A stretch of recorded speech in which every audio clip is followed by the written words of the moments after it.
Okay, so this is a way that you can work on some mobility, especially in your lower extremity, without having to set aside a certain or a specific time of the day to stretch.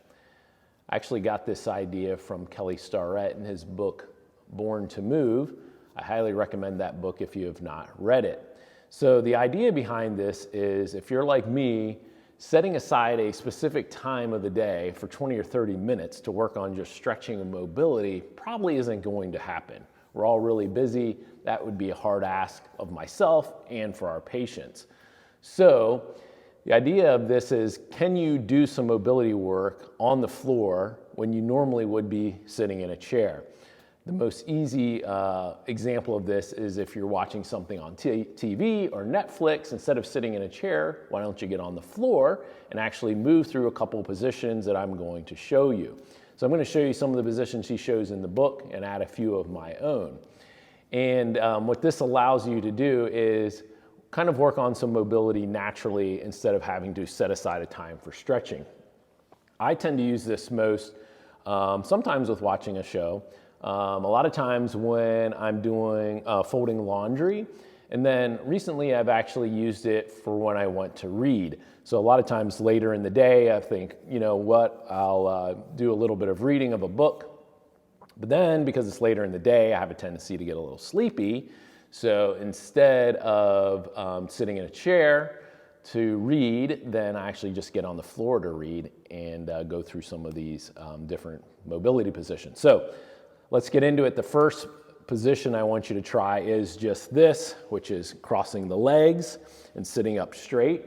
Now, each of these positions you're designed to be in for maybe 4 to 5 minutes at a time, not to stay in them indefinitely. So you're going to be switching around a lot.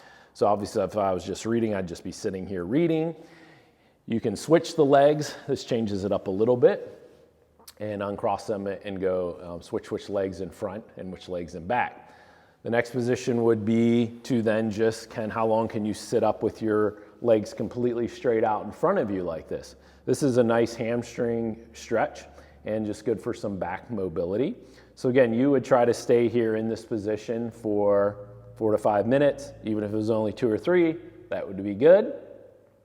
Then variations on this position, which you would spend a couple minutes in, is just bring up one leg and hold it here like this.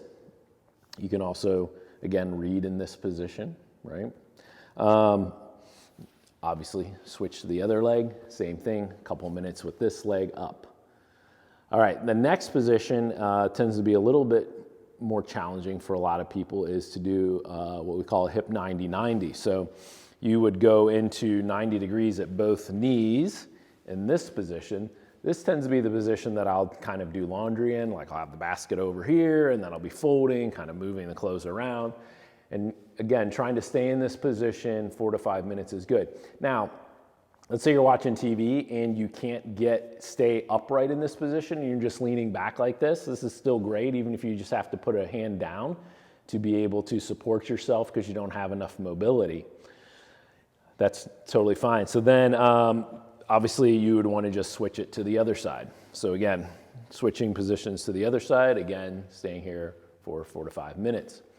So this one is probably the most challenging one, but even still, I can read just sitting in this position and without a problem.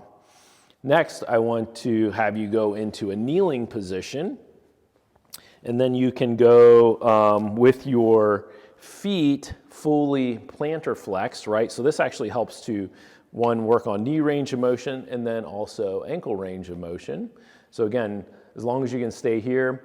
If you don't have the ankle range of motion, actually putting a little bit of pad underneath the ankles here, or if you don't have the knee range of motion, putting a little pad in between the back of your leg and your lower leg is another way that you can kind of maintain that position. Now, a way that I like to add another little bit to this position is then to do a couple minutes of this, but with your toes bent. This is something I've seen more and more of recently, where people lose the extension of their big toe.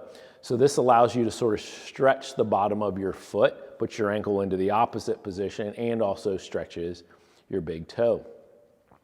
Now, Another way that you can work into these positions, even if you're, let's say you want to work on your laptop, right, is if you have a coffee table like this where your legs can go underneath and you can sit here and work a little bit. I've done that.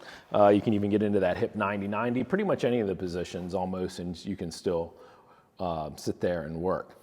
So that is how you do it. So it's not that hard to do. It's just more of remembering, like, when, if you're sitting in a chair and you're thinking, is this something that I could be doing sitting on the ground? And just getting a little bit of time on the ground will improve your lower extremity mobility quite a bit. And to me, it's a lot easier to do than trying to set aside a time to do stretching.